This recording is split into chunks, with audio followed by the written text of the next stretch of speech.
Dear colleagues, I'm Dr. Beena Yousuf and I'm working as an anesthetist, intensivist and ECMO physician in Adan Hospital, Kuwait.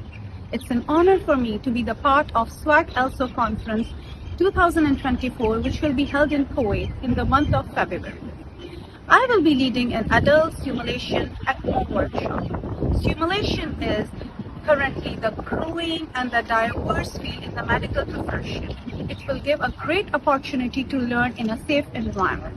This workshop is suitable for all healthcare professions with prior experience in managing ECMO cases, which includes physicians coming from different backgrounds like vascular, cardiologists, cardiothoracic surgeons, intensivists and anesthetists, perfusionists, nurses, physiotherapists and RT.